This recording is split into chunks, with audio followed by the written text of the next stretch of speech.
پوچھا جاتا ہے کہ میں نے شاعری کب شروع کی، تو میں یہ بتاتا ہوں، اب اسی کا اعادہ کر رہا ہوں بات کا، کہ 1975 سے میں نے شاعری شروع کی۔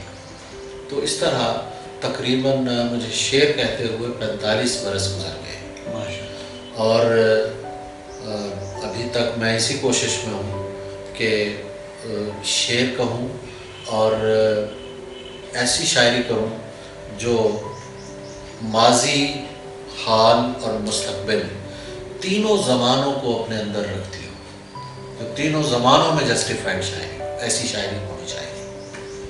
اور الحمدللہ اللہ تعالیٰ کا کرم ہوتا رہتا ہے، اس کا کرم ہوتا ہے اور میں لکھتا رہتا ہوں۔ بلکہ ایک مجھے انٹرویو کا ایک واقعہ یاد آ گیا، نیو یارک میں کسی ٹی وی چینل والے نے مجھے کہا کہ جی آپ نے یہ شعر 3-4 شعر اس نے سنائے کہ یہ آپ نے اچھے لکھے ہیں، پھر نہیں لکھا۔ میں نے کہا یار میں اگر اپنے بس میں ہوتا تو میں سارے شعر ہی ایسے لکھتا، تو میں تو صرف جال پھینک کے بیٹھ جاتا ہوں، اس میں کیا چیز آنی ہے وہ تو اللہ جانتا ہے نا، کہ اللہ نے کیا مجھے دینا ہے۔ ہمارا کام ہے صرف جال پھینک کے بیٹھ جانا، مچھیرا جال پھینک کے بیٹھ جاتا ہے، تو ہم بھی شاعری کا جال پھینک کے بیٹھ جاتے ہیں، دعا مانگتے ہیں یا اللہ دے دے، اور وہ شعر دیتا ہے، دیتا رہتا ہے، اور اسی کا ہی کرم ہے۔ اس لیے میں کبھی شعر کہنے سے تھکتا نہیں ہوں، کیونکہ اس کے کرم سے میں کبھی مایوس نہیں ہوتا۔ جو سمجھتے ہیں کہ اپنے زور بازو سے ہی شاعری ہوتی ہے اور زور بازو سے ہی منوایا جاتا ہے، تو میں سمجھتا ہوں بہت غلط فہمی میں ہے۔ یہ توفیق کا معاملہ ہے، اللہ تبارک و تعالیٰ کتنی توفیق دیتا ہے، اس کی توفیق مانگیں اور شعر آپ کو بہت ملیں گے۔ اور ویسے بھی اگر آپ اللہ سے دعا مانگیں گے تو اللہ غزل کو ایک غریب پرور صنف بنا دیتا ہے اس شاعر کے لیے۔ دیکھیے کئی شاعر تاریخ میں دیکھیں تو ان پڑھ تھے، لیکن انہوں نے ایسا ایسا شعر کہا کہ پڑھے ہوئے نہیں ہیں، اور شعر کہا اور تاریخ کا حصہ ہے وہ شعر۔ کیسے کہہ لیے انہوں نے؟ اللہ کا کرم ہوا تو انہوں نے شعر کہے اور تاریخ کا حصہ بن گئے۔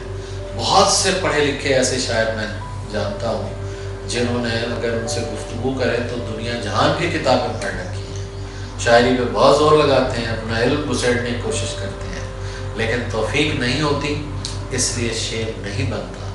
شعر جو ہے وہ توفیق سے ہی بنتا ہے، اور اللہ سے ہی مانگنا چاہیے کہ اللہ ہمیں اچھی شاعری سے نواز۔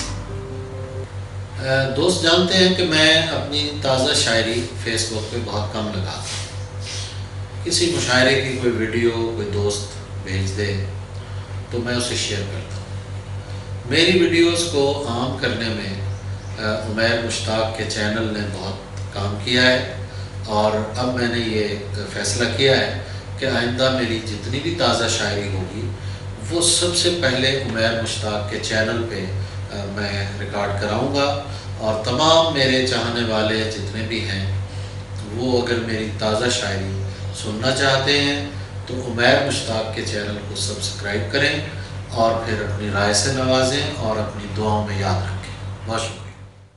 اچھی شاعری کے لیے ہمارا چینل عمیر مشتاق سبسکرائب کریں اور گھنٹی کے نشان پر کلک کریں تاکہ آنے والی ویڈیوز آپ تک پہنچتی رہیں۔